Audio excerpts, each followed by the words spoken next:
Welcome, everyone. Today we have Chinmay. Welcome, Chinmay. Thanks so much for making the time to do this. So Chinmay will be running Ask Me Anything for everyone today. So Chinmay's background is he's the co-founder of Buku Warung. They are an accounting software for a small business in Indonesia, and they raised $80 million from Valor Ventures, which is Peter Thiel's fund, and they have over 400 staff. So like the structure would be, you'd mention your biggest challenge and we'll help you workshop to solve it. So I'll hand over to Chinmay. So we'll start with, if people just want to raise their hands, we can start with whoever is best to raise their hand. If you'd like to workshop your business challenge, raise your hand. Cool. Let me just bring up the queue. Cool. All right. I think Tarun is first. Hi, Chinmay. Hi, Rob. How are you guys? Chinmay, Great. my name is, and I'm running a fitness start named FitHead. We are 3 months old, and currently we are selling on all the e-commerce platforms and from the problem I'm facing right now is I'm not able to find a co-founder. I'm not able to see. Also, I don't have any idea how to raise fund and how to make an office or something. I'm currently running from my flat. So I have converted my flat into an office, and we have created that and everything. I'm doing the SEO work. I'm doing everything right now. And I do not have any idea what to do from here on. So your biggest challenge is to find a co-founder and to raise funds. Is that correct? Exactly. I think account conflict is also not a problem because that I can think on initial stage. But to raise fund is a biggest challenge for me, right? Because obviously I'm not doing job anything right now, but yeah, the funds, we need funds right now. Yeah. I think so like right now, I think how much capital do you need? Based on that, the answer changes, right? But I guess this is like a first ever round. So probably friends and family, like maybe do you have a understanding of how much? Yeah, so we just need 10 to 15 lakhs. We talk about INR because that will help us in marketing because the area I know where we can invest and where we Okay. can. Yeah. So that's not a lot, 15 to 20K USD. I think the best place to start is friends and family, right? I think people who believe in you, someone who knows you well, start from there. People, I think 20K is not a lot of money to take a bet on you, right? Like someone who trusts you and takes a bet on you. It could be family as well, right? It could be someone in your extended family. I think that's what I would recommend because the early stages, it is always tricky. I think the best shot for you to convince someone who really know you well, and you can just raise that because it's not a lot of capital that you're talking about right now. So that's my answer for the fundraise part. And then I think co-founder, you said you will figure out. But again, same answer. Co-founder should be someone who you trust, who you have worked with, or who is a good friend, or who wants to build the same thing, right? That as you and has the same kind of vision as much as possible, right? Alignment. So again, start from your close knit network and also go to some of these co-founder or YCs. Co-founder school is one example, for example, where, I have a couple of friends who matched with their co-founders there. So I think that's some place to start and keep your eyes open, in your network. I got your answer. The second fund co-founder. If you talk about first, there's no family right now, to be very honest. And there will be no family members support me because obviously it comes with finance in money. So it's from a middle class. Yeah.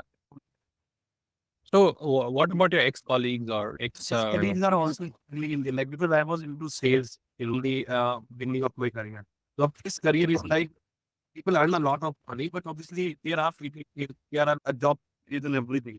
I have talked to a lot, but what should we do to raise the fund? I think you can raise from someone like Rob. If you complete the goals, then you'll be eligible for capital. That's exactly the problem that Rob is trying to solve. Yeah, thanks so much. I think we'll go to Ariane. Rob would love to. Thanks so much, Rob. Hi, Chinmay.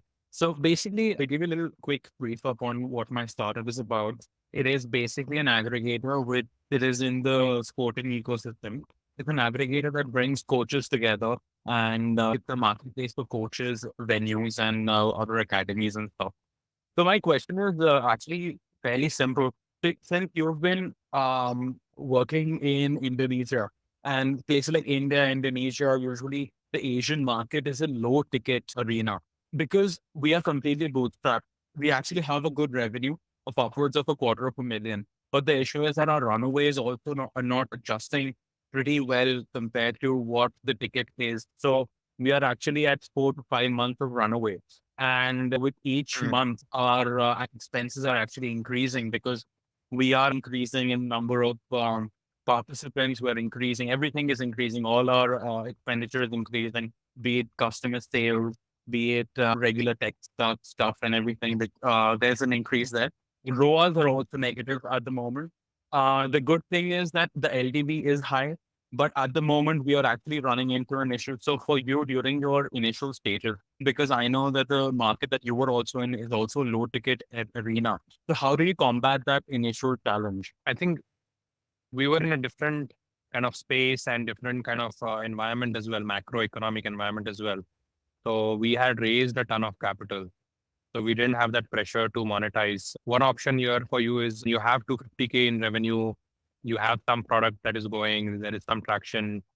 I think try and go raise some capital until you extend your runway and prove that this 250,000 goes to 500,000 to 1 million, and then there's a path to getting break even. That means you are self-sustaining. That's like you have achieved one of the biggest milestones of a startup to get to break even. And so you just need to convince someone, there is something here. There is a product market fit. There is traction. This on reaching a certain scale, this is gonna get break even, and that's when you're gonna make returns on your invested capital. And I would say that if you price it fair, I think that you will be able to find, and you have enough top of the funnel of investors, you will be able to find people who might just be willing to give you, like, I don't know, like 6 to 12 months of runway or whatever to give you a shot. And So what is happening with us at the moment is that we are getting a lot of investors that want to come and invest in our company, but we aren't getting the correct valuation, to be very honest. If we are doing 250, they are actually doing a 1x or 2x valuation, and we are getting stuck in that 500,000 to 1 million phase. At the moment, we would be diluting quite a bit to just maybe, because I know in top of my head, we have been hitting our mark successfully for the past year. So I just need to extend it out for, let's say, 12 to 18 months. And I know that we will be self-sustaining, and then I can even raise at higher value because I am self-sustaining. I don't need that capital coming in. So how should I mitigate that? I think of it this way, like zero into any shareholding is zero. So dilution, if that's the only option, you have to take it. And I have done it personally, just to let the folks know here that we have taken dilution, we have not taken dilution in some cases. So it's a judgment call, right? Your business, survival of your business and the sustenance of your business to eventually mean something in the long run is all that matters. So that's all I can say. So we only have an option to raise up. Cool. You have it. I All right, think awesome. we have Ricky up next. Hi, can you hear me, right? Yeah, hi, Chinmay. Good to talk to you. So I'm Ricky, co-founder of Hello, providing web and mobile app from meme community in Hi, Indonesia Ricky. to enjoy quality memes and make money by sharing memes. Think of it as a Reddit in Indonesia, but with features like to facilitate meme creators. We are currently in the seed fundraising stage and has secured 200K from Indonesian venture capital and another 200K from angel syndicate. However, we're still looking for lead investor. Okay, so what I'm saying is we have raised more like 400K from investor, and we are still looking for lead investor. So during this process, we faced a lot of rejection, and some of them are serious people, like founder that company has did before. So my question is, how do you face with rejection? And some of these told us like to pivot or saying that our vision is too high or too crazy. Is it wise to keep doing what we believe based on our vision, or and ignore these advices from experience? Or what do you think? So just to rephrase what you said, you have a lot of rejections, and then you start doubting that is this the right thing to keep doing, right? The idea that you have, which is Reddit for memes. Yep. I think like I would optimize for number of rejections. Actually, that's what we did during our fundraisers and do it during our journey. I think being a founder is being a sales guy all the time, and be ready to get rejected. In fact, optimize for rejection so that and optimize for feedback in every rejection so that you know why you're getting rejected, and just sit down with all those facts, right? And see if they really make sense. Because I think nobody knows about your business no one else knows about your business as much as you. But there must be people out there who will give you valid inputs and signals. Now it's for you to kind of take the signals and see if it makes sense. And it's always a judgment call. I think there is no right or wrong answer here, whether to keep going with this idea, whether to pivot to a new idea, or whether to just stop this business altogether and, I don't know, do something else, right? So no easy answers here. I think I would just say every time we got rejected from, it didn't feel great, right? But like we were optimizing for rejection. It was almost like, let's go out and get 2 rejections this week. And let's go out and get like 4 rejections this week. So it's like the more people you go and talk to, and it's fine, it's like, this is how you build a company, you have to get rejected before you get somewhere. And so it happened in other cases as well. So we have spoken to hundreds of investors, people who are trying to bring into the team, many partners who we were trying to bring. Some deals worked, some deals didn't work. But I think it's just all part of the journey. You have to just focus on the positives and be on that journey. Yeah. I see. So it's more like optimize getting rejection, something like that. I think if you go with the mindset that I will have 1 acceptance this week, then you have 0, 0, 0, 0 for the next 4 weeks, you'll get disappointed. But if you have 2 rejections, 4 rejections, 6 rejections, 8 rejections, then you're like, that you're giving it your best shot, right? And then after that, if it's still like you're not getting somewhere, then you have to reflect and make that decision, hard decision.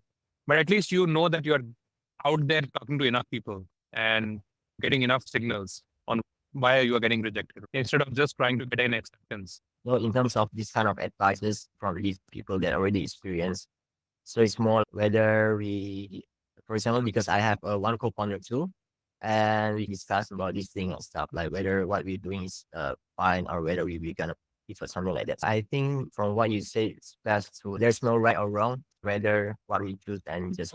Also another thing we had trusted advisors, mentors who we trust, right? There's someone you can go with and talk to about like your business, and he will give you the right selfless advice, right? So I hope you can cultivate some of this, or you already have some of these and you can rely on them for critical pieces of advice, because I think they can play a good role in your journey. They can shape your journey essentially. So have good mentors who have seen your journey or even a longer journey, right? Who can give you that guidance, because that was super important in my journey. We thankfully had 15 to 20 founders on our cap table at different stages. Some had built unicorns, some had built $100 million companies, some had built $500 million company, right? But like everyone had done something more better than us. And so we would just constantly suck up knowledge from them, like specific problems, broader problems. So I think with mentors, advisors, then leverage your table, then leverage your investors to get some critical pieces of advice on some of these decisions. I think we'll go to Burton. Hi, Rob. Hi, Chinmay. Thank you. So for us, the thing is, we are in very early stage. We're building an integrated platform. Actually, we are naming it QKey. So the purpose of the platform is, as we already know, like in a developing country like India, so standing in queue is a huge problem. And like in any place, we have seen from hospitals, hotel check-ins, government offices, banks, retail stores, education institutions. So there was a problem with the queue. The thing is, we came into solution by implementing technology in order to resolve this problem. We have thought to implement regulation technology with this. So we have seen in like major airports, we can see as the validation of this idea. It was first written in Dubai International, Atlanta, Los Angeles, also in Boston Local International. I have seen that this technology has been implemented for the immigration purposes and all that. It has been done.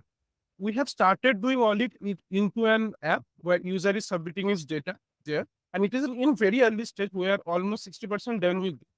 And there we are providing the several integration of integration with the CRMs, like the hotels who have their own CRMs, they can integrate to it.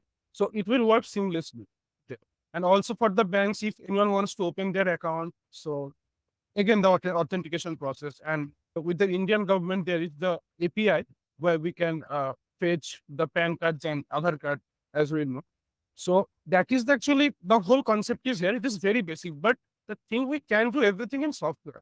So we want to achieve that secure and complete authentication process. And fast, anyone don't stand in the queue. For that reason, we have to build in hardware.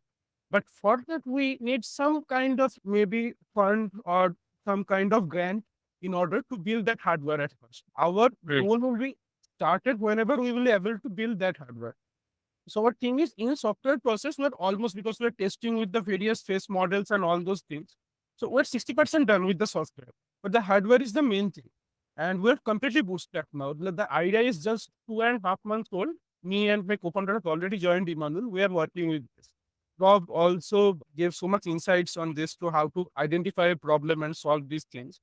Just wanted to hear from you, Chinmay, that we're thinking this process, the integration and all this to come with this software at the very first, and then gain some traction, and maybe then raise some grant or fund anything, and then come to this hardware. Will it be a right decision, or first we should come with the hardware at once? I think depends on what is the cost of like getting the hardware. I'm presuming that somewhere in your points that you said that hardware will need some more capital for the software. Is that correct? Right. And if yes, then how much, right? Because in some cases, it's not that expensive. Some cases, it's very expensive. So I don't know for your business, but assuming that it's extremely expensive to set up hardware, then I think you're right. Then try to prove your concept with the software and figure out what are the metrics that kind of show that there is life in what you're building, right? Essentially, there's value or life in what you're building. And I think it's easier to do it on software than in a hardware where it might be more capital intensive.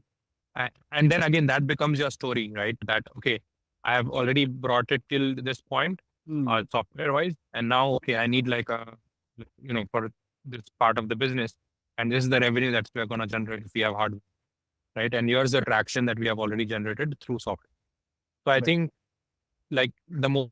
Thank you so much. Chinmay, I have a one more last question.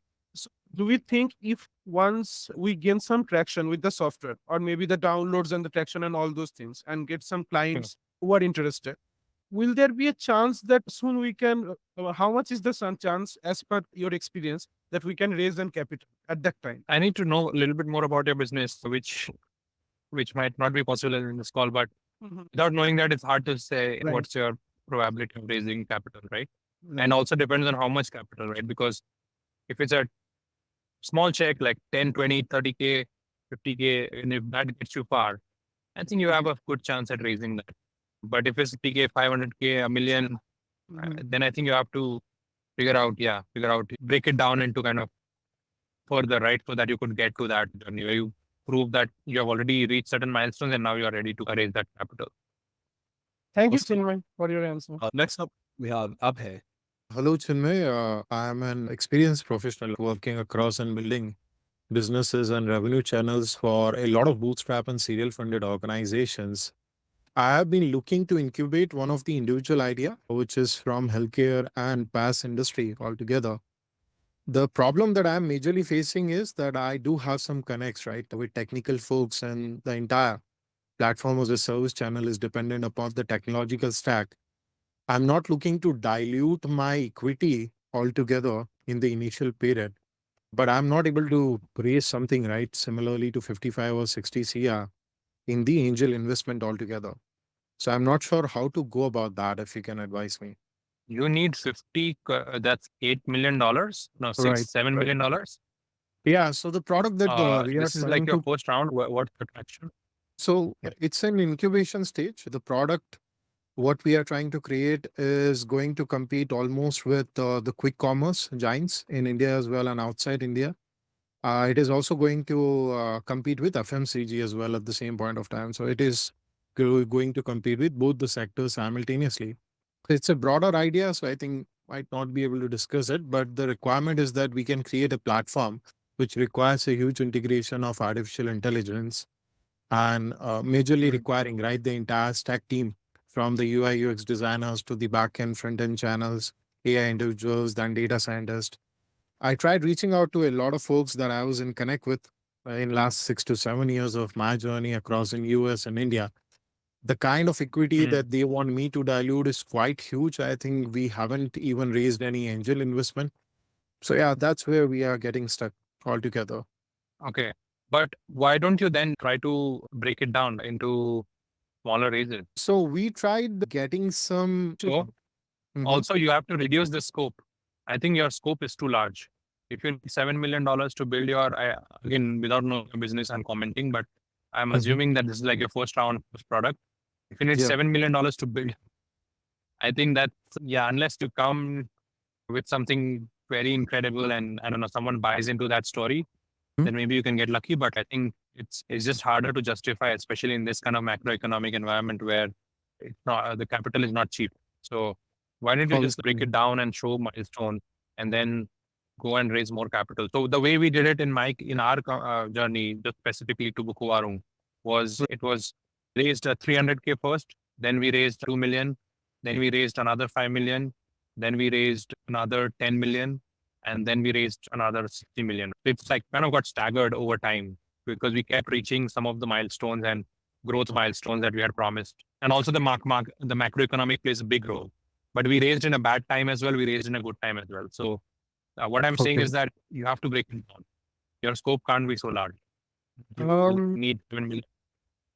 Yeah, surely. One of the question I had, right? The kind of platform that we are trying to create is heavily backed upon the technical stuff altogether, right? So I do agree with converging into smaller goals. I'm so sorry for my puppies altogether.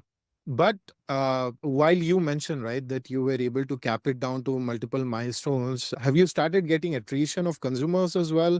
So that you presented in front of the investors that this is an individual milestone that you were able to achieve, or it was just related to the product or platform that was being created? Can you repeat your question? I missed last few seconds. Sure, sure. So what I was trying to say is that either it could be the attrition of consumer, right, who will be coming to your platform, or either could be a good set of product, right, which is present in the market. So what is a better step to take forward, right, to be able to, I would say, invite more and more investors, right, to do multiple segment of fundings altogether? So what is the path that you chose? Have you started getting, after multiple milestones, multiple iteration of consumers who were visiting you, or it was more like that the product had the confidence, right, gradually? So I think in our case, we had both. We had product which was deeper and we had more users, and we were able to show that, okay, for every launch, our kind of our metrics were getting deeper and better. And then those metrics are like growth metrics, usage metrics in our case, and the distribution was getting built. It depends in your case, right? I think every round will be different and you have to start small, right? So if there is something that you see, I call it the wedge. So essentially, we had all these ideas early on that we could build so many things and we don't have enough engineers to build it. But then what we figured out was that, okay, so we wanted to build accounting, inventory management, like a full-fledged POS, like payments, all of this. And then we just said, okay, we are going to build accounting. And then accounting also had 5 different use cases. We just said, okay, we're going to build only one use case in accounting. And that's what we launched our product with. We saw traction, we saw retention. We continued growing that and we raised some capital. We kept adding more features there. So just think about what is the minimum kind of thing that will make your customer happy. And that will be enough to show some stickiness, some traction there. And then go and raise a little bit and then go and build more.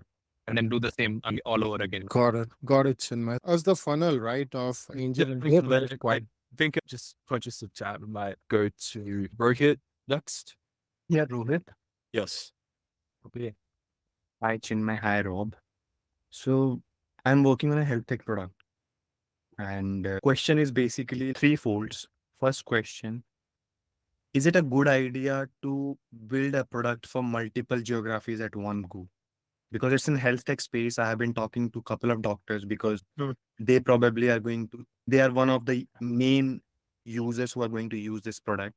So I talked to a couple of doctors from Singapore, couple of doctors from India, and the requirements, both sides, like some of the problems that Singapore doctors told me are quite different from the problems Indian doctors came up with. So is it a good enough idea to just launch the product at one geography at a go? India is a big enough geography. But since it's a software, I wanted to test it with multiple locations because that's the larger goal I was thinking. That product is for healthcare and it should be usable across geographies. So from the word go, think about the solution which can encompass all the requirements. So that's the first question. Second question is, I'm still talking to individuals, doctors, patients, and I'm working on a job as well. I feel like I'm ready to jump into this full time. When do I actually make that move that I come on it full time? Third one, who do I look for in the co-founder actually? Right now, I'm working individually. I've been into doctors, patients, researchers. I'm not sure, Yeah. like, whether I should go for a co-founder itself, who would be with me for long term itself or not. So these are three questions. I think like first question, relatively straightforward. You should keep your scope small and don't expand to multiple geographies, if, especially that the requirements are different. So you have to do double the work, right? To build for Singapore, build for India. So I would just keep it like simple, focus on India, be build for where you are based right now. I would even in India, I would say just like in your city where you're based, just build for those doctors and those talk to those people and then see what makes sense and then build that. Second is like when to quit your job. That was the question, right? Yes.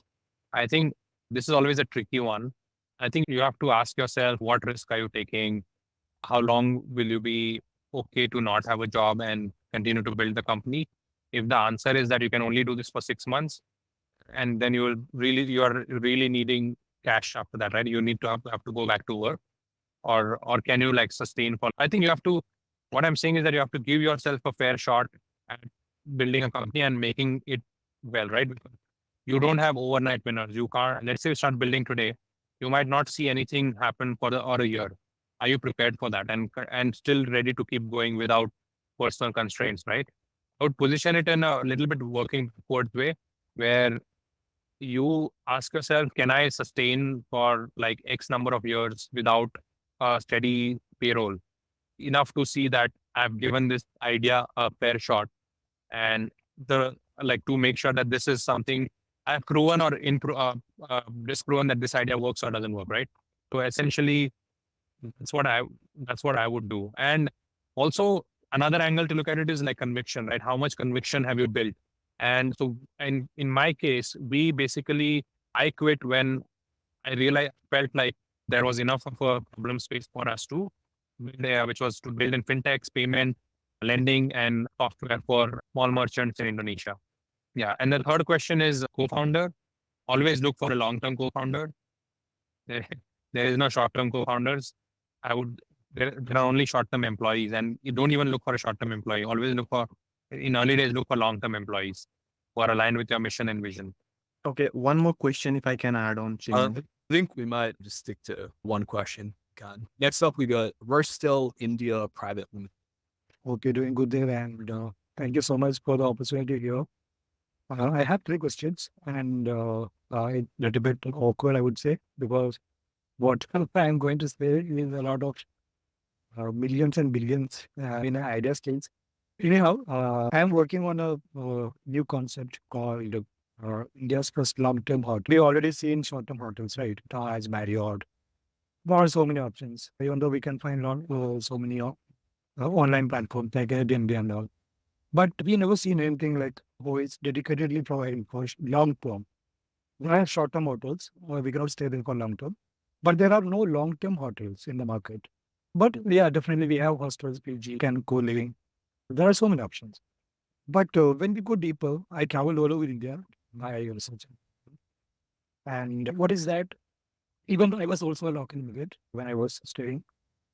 So the first problem, maybe the most of the problem is all about the cost. We need to share everything. We need to share everything, even though what is happening in hostel, even though co-living these days, we already see in co-livings. But still we need to share something. Everything is on, charging on. We don't have we have our own bedroom in our house, right?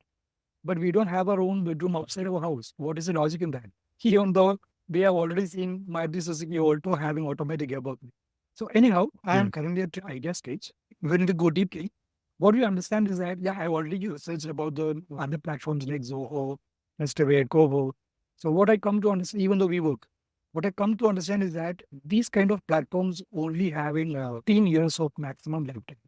After 13 years, they definitely go lows. That's what the trend is showing us, even though I calculated on that when I was doing the balance sheet and cash flow for the documents. So here, The deepest problem was we don't have a proper infrastructure which is dedicatedly providing for long-term rentals.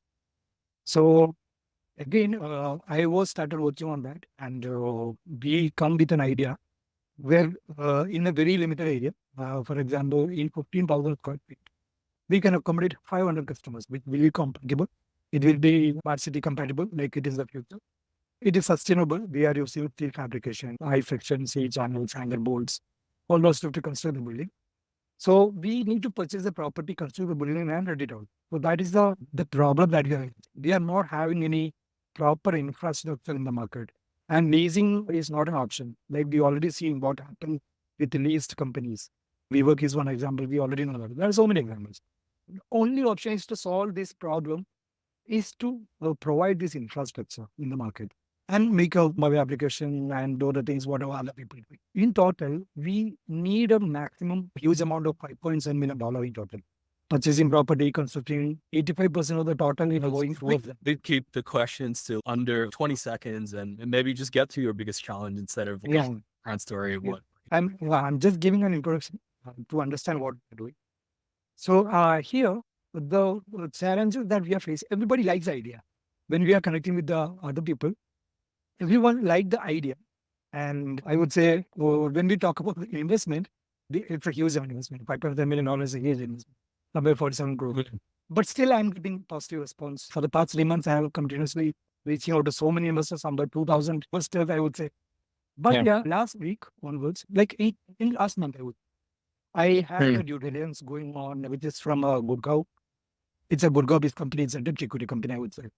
They are interested, and we already told them that it's not possible to go for debt as we don't have any mortgage, and it's completely on idle street. But still, they are showing interest, and they are currently Very easy doing to the like your challenge in just like 20 seconds. We don't want to. yeah. So why the people are not understanding the importance of what I seen is that when I was connecting with the Indian, am I going through the right direction connecting with the Indian? I also have a venture capital who is shown interest, and they are also reviewing the documents from US as well, US capital. So, but still, am I going through the right direction? Am I connecting with the proper venture capital? How is it? What do you think about that?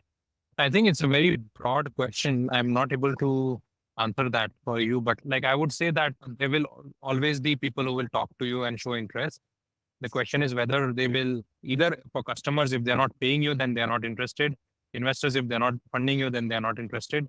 So that's all I would say. I think, I think action is more important than I think in this case, whether they're ready to fund you and they're ready to give you a term sheet. So I would optimize for that. Cool. We'll move on. Guys, if we could please keep the questions to 30 seconds. If you go over 30 seconds, I will move on to the next person. So, Because we just want to be respectful. hello, Mr. Chinmay. So, you are giving accounting service for. Bhuvan, I think you're on mute. You might want to unmute yourself. Hello, Mr. Chinmay. I can hear you. You are giving accounting service for local businesses. So, I want to ask something about local businesses. Please ask a question. My question is, the Amazon and Flipkart take goods from local businesses and give to other city, like from Bangalore and give to other cities. So can we do something intercity, like Nirmangala to electrical city, like intercity, inter-Bangalore, inter-Mysore, we can do e-commerce inter-city, like that in tier 1 cities? Hello? The question is, can we do intercity of what specifically? E-commerce, like Amazon or Flipkart. I think there are models out there which are already doing this. You need to research, do your research to figure out who those players are, because I think this is not a new idea. Thank you. Cool. Next up, we have Fahad. Hi there, it's Fahad.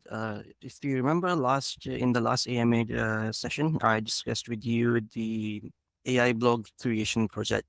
So since then, I saw some flaws into it and I moved on to a different project. So the current focus is in the e-commerce industry.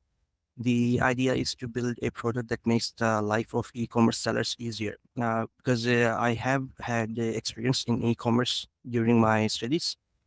Right now, e-commerce seller has to go to Amazon, Shopify, eBay, log into his different accounts, upload his products, check his sales, revenue, etc., etc. So we want to build a platform that utilizes AI and integrates all this platform into one to make the process easier. You want to upload one product to all these different platforms. You just upload it to one place or platform and it goes everywhere. Another thing is I also have ideas in the AR and VR field, but thing is I don't have experience in that. I am a software engineer, but I don't have experience with AR, VR technologies. So what would you recommend? My best chance would be to work on the e-commerce idea that I have because I have a USP for that and then I have it pretty well defined. So founder market fit is very important. Founder domain knowledge, especially in early days, super important. I would go with the e-commerce thing again, without knowing too much on the details, assuming that the rest of the things are equal and you are just more knowledgeable in the e-commerce idea rather than the AI idea, VR idea. I would say start with e-commerce, and assuming everything else is equal. Sure. So And the I've also opportunity size is equal. Sure. So I'm taking a look at our competitors and I'm trying to add the things that they are missing, like inventory forecasting and such. So Yeah. just one more thing. One of the goals for the Athena residency was talking to co-founders or ex-founders, right? So just talking to them on the AMA session, does that count or not? The idea there is to find your own mentors, such like we have here, all the folks that we've invited in, I've reached out and friended them. So the idea is to do that yourself and to book your own mentors. So you have your own personal like board of advisors. So no, it does not include mentors in That does not include. If Chinmay wants to do like a one-on-one call with you, then yes, but that's like up to, I would recommend that you find people with industry expertise in your particular industry in e-commerce. Any recommendation how to do that? Because most people wouldn't have the time for that, wouldn't want to give their time because time is precious. Yeah, as I mentioned in the video that I put up, I got like Alexis O'Hara, the founder of Reddit, to mentor me. I've got like James Clear, who's a New York Times bestselling author, to mentor me. I got on a call with the guy who's the founder of who ran the Teal Fellowship and who like invested in Vitalik, who started like Ethereum. So I find about 20% of people agree. Yeah, if you can get like billionaire founders to like just break out, like you'd be very surprised. Or I think yeah, just try it. I would recommend watching the video that Rob has done. I think that summarizes. I can't put it a better summary than that. Thank you. For cold emailing. Yeah. Cool. Next up, we have Mercy. Mercy, are you there? Not, we'll go to Urger. Hello, good morning. Hello, good day, everyone. Thank you so much for the section. I joined on Monday and I mentioned that I would like to have an educative section with you. And you said I should contact Rishi said I should contact him on LinkedIn or on Instagram, but I'm yet to get a response. So it's like a fireside chat to educate people about the opportunity in antenna victim. People can know about the funding opportunities available and the mentorship, how it works, just like they are discussing here. But for Sorry, education, it's a little bit difficult to hear you. I think you had some program-specific questions to Athena VC. We have a separate session for that. If you could direct those questions to Rishi in the introduction session. Yeah, thanks. We'll next. Okay. Good afternoon, everyone. My name is John Hujur. So my question is actually based on an experience that I had with a friend. I had a friend which we both conceived an idea together. So I actually had the idea. So I reached out to him because I am more of the technical person. So I wanted to have someone that is inclined to business to found the company with me. But unfortunately, after a couple of months, when the science started, now we are about to launch the product. Then he came back that, okay, we started the idea together and he would definitely want to have his own share of the store. So I wanted to ask those because he had left for almost 2 years. Then he is coming back to request for something. So my question is, do we stand the potential threats if we disregard his place? Also, the second question is, like I said initially, like I am more engaged in the technical part of the project that I work on. So I am looking forward to getting more people to co-found, especially people that are business inclined. I want to ask, how much would you suggest, or how many percentage or stake would you suggest a founder gives, or you suggest someone in my case to give to the person I'm reaching out to, in the sense that they are just coming in to support the business parts of the project? I think first question, co-founder splits and equity would put like a 4-year vesting with to it. So let's say he has done like 6 months of work, and assuming whatever your equity split was, you could just if things to be fair to him, and if really he has contributed in your journey, then I would just do it that way. So I think 48 months is usually typically the co-founder vesting period. And, I would just look at that as a reference point to anchor on how much equity to give. And then, if whether this is just one-time equity or whether you want him back in the company as a co-founder, that's a deeply like a personal and a question of trust and whether you see a fit in him again. The second one, I actually didn't. I think your question was like how much equity to give to employees. No, not employees. I want to bring in the co-founder. So no, I Someone want to who want as a co-founder. Yeah, as a co-founder. A new person as a co-founder. So I would think again, working towards, right? If you bring this person, what will your business be worth? And if you don't have this person, will your work that much? Then that and like give some percentage of that valuation increase to the new co-founder. That's how we did it in Buku Warung. Every new person, executive or CXO we hired, we thought, okay, if this person is not there, what does that mean? And if this person is there, how much does our business valuation increase by? And then we do the like rough kind of math and do the compensation based on that. In some cases, the question is existential. Yeah. Hello, I'm Solomon Awa from Nigeria. So let's Yes, Solomon. Role. Hi, good evening, everyone. Thanks, Chinmay and Rob, for this opportunity. My name is Chauhan, and I've been a serial entrepreneur. And recently, I've picked up a project wherein we are trying to solve EV drivers' problem of finding the nearest charging station in their locality. So the idea is basically to find the EV charging station in your locality and plan a trip to your destination. So that if you're driving through an EV, what stops that you need to take to charge your vehicle. So that's the idea. And by charging your vehicle, you can get carbon credits as well, which you can redeem by purchasing green products. That's the idea. We've made the prototype ready. We have got the application. We're testing waters. My question to both of you, what would be the best go-to-market strategy wherein we can pilot this and take this to the market? Yes. Did you hear me? Yeah, I missed last 20 seconds of your voice. Okay. My network is not. We are building an application which will find the nearest charging station. Yeah. And it will help. It will basically give you carbon credits you can redeem by purchasing green products.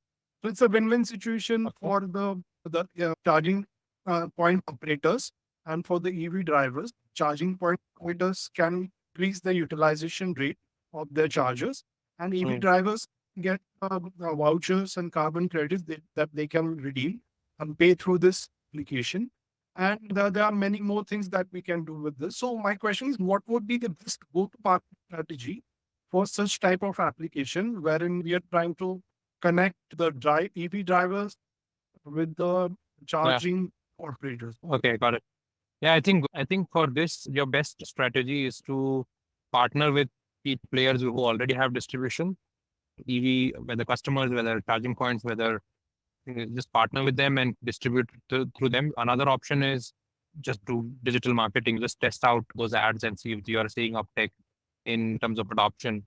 And I think, few ideas that come to mind: that partnership. Second is digital marketing. Third is, I don't know, going to communities and doing some like community level marketing, offline marketing. But it might be too soon for that.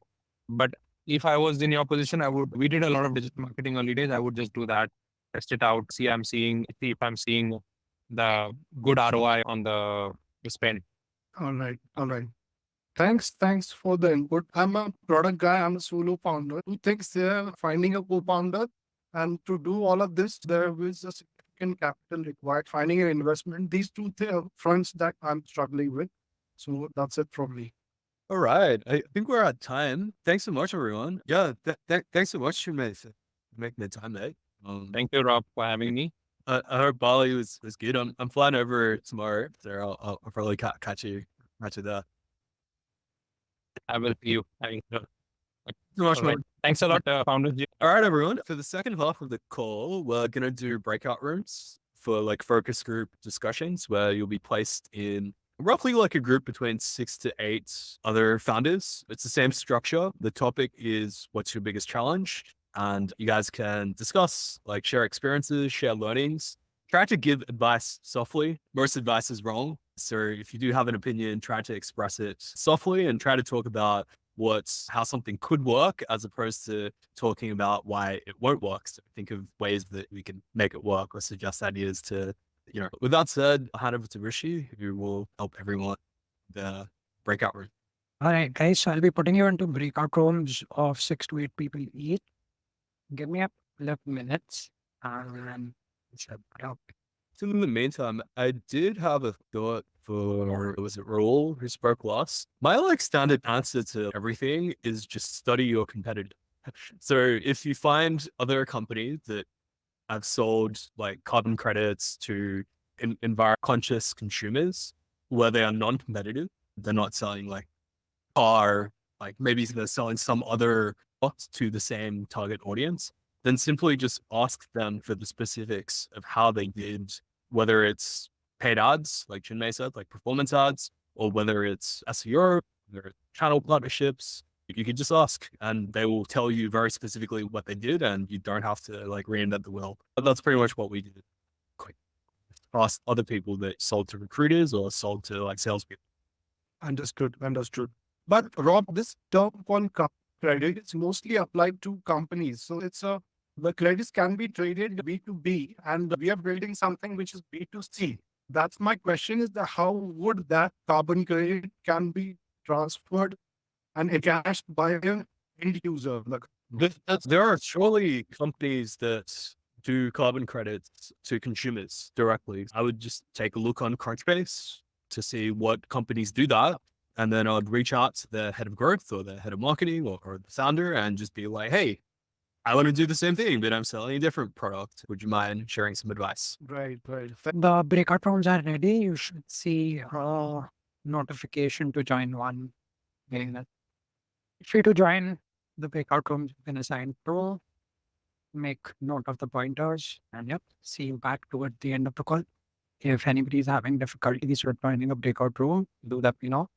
Or we have been on EC team. You should be able to join any breakout room. So feel free to go around to join anyone that you like. Help with the conversation starters. Sure thing. Are you able to send a message broadcasting to everyone? Message broadcasting to everyone. No. Don't think so, huh? Not able to. I think it's not like Zoom. Oh, good. How do you do the breakout room? You go to the background room tab under activities. It's not the most user friendly. Go to activity. I'll have to put you into a breakout room because you're not manual. One sec. I've added you to one. You should get a notification. All of the other people on the call, is there any difficulty in joining a breakout room? And see a couple of you join. Yes, give me a second and I'll Yeah, some of them could be away from keyboard. Yeah, just joined.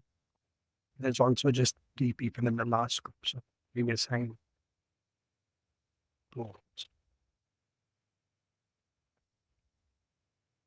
The people in the main room should see an option to join another one. Where all of those who not yet joined a breakout room, I'm assuming you're not. Brian, Mohammed, are you still on call? Yes, we are still on call. I am still on call. Did you not get a request to join a breakout room? No. Look at the top bar. Look at the top bar. They should join a breakout room.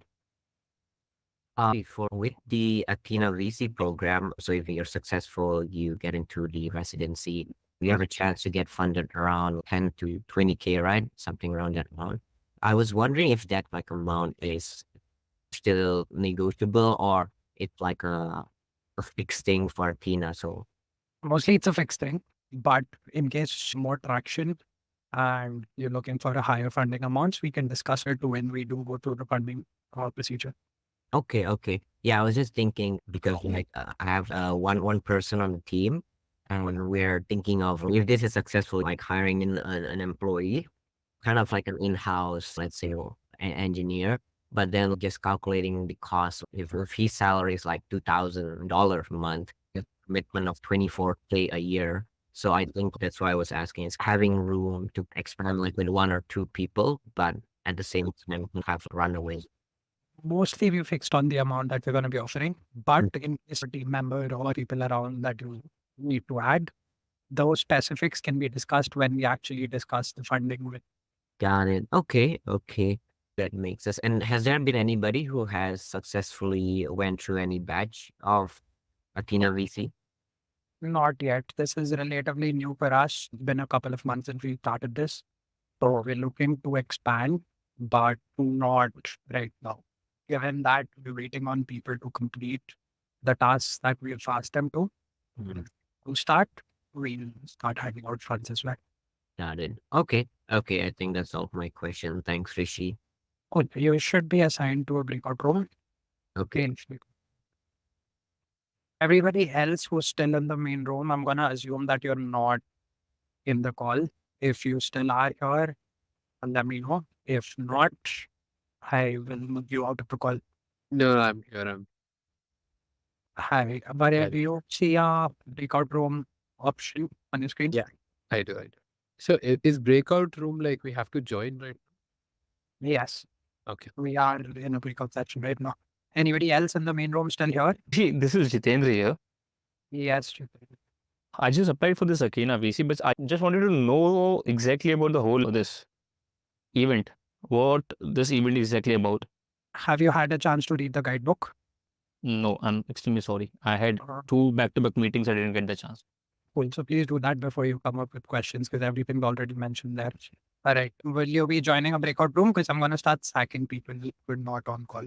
Hey, hi, Nagasai. If I'm pronouncing your name right. Get an invite to join a breakout room. Are you joining in just now or were you there for the entire meeting? No, I'm joining just now. Cool. All right. So we are having breakout rooms right now where everybody's discussing their challenges and learnings. I'll put you in one of those and maybe you can continue that. Sure. Just be marked. Right. Welcome. You should see a request on your screen now. Sorry, I'm mispronouncing your name. Did you call the call just now or were you there from the start? Hello, sorry, I wasn't it, but I came off because I was clashing with the work meeting, but I just joined again. Cool. All right. We have breakout rooms in session for 20 more minutes. Should I put you in? Yes, please. Yes, please. Okay. Just give me 1 second and then I'll do 2 1. All right, then. Thank you. Cool. You should see a request on your screen now. Hey everyone, welcome back. Hey, hi Joseph. Hey there. Last bit, 5 minutes more before we end the meeting. Hope you all got value out of today's mentorship session. I'd highly encourage you to engage with the community, go through the guidebook if you want to it already. The guidebook lists out everything we expect out of you. As in when you complete all of the community stuff that's listed out on the guidebook, we'll move you on to the residency program, which is just a more focused version of what we're trying to do here, along with the component of funding. So yeah, along with that, we'll be sharing feedback form with you post this call. Hopefully you can fill that out and let us know what you feel like. It's completely anonymous, so we won't know who's sharing the feedback, but what we care about is the feedback. So if you can get that across to us, we'll use that and try to improve on the sessions going forward. I'm sorry to interrupt you, but where can we get this guidebook? Did you fill out our application form yet? No, I have no idea. So just go over to our website. For any of you who are a first timer here, who haven't attended any previous sessions, gone through our website, etc., just visit athena.vc. There'll be a button to apply, which will lead you to an application form. Fill out the application form and you'll receive an email listing out what you need to do next. Okay, thank you. Cool. Any closing remarks from the rest of the team? Joseph, Siren, Muskan? I think today was really intense conversations and discussion, and hopefully everyone got value out of today's session, not only from Chinmay, from Rob, from the team, the Tina team, but also from within each other. And hopefully you all have gotten a sense of each other, and hopefully you all connect and stay connected with each other as well to help each other out. Every one of us here is on a similar journey. So let's respect and help each other out. Yeah, and also a pointer to add, I see a lot of repeating members today who've attended previous AMA sessions. So just as a request, it would be better if you could share questions beforehand for the mentor. It gives them some time to think. It gives them some time to read your context and helps save time as compared to doing all of that on call. So feel free to, we keep posting all of this on WhatsApp and Discord, right? So where the next meeting is, who the next mentor is, etc. So you can do some background research and prepare your questions beforehand.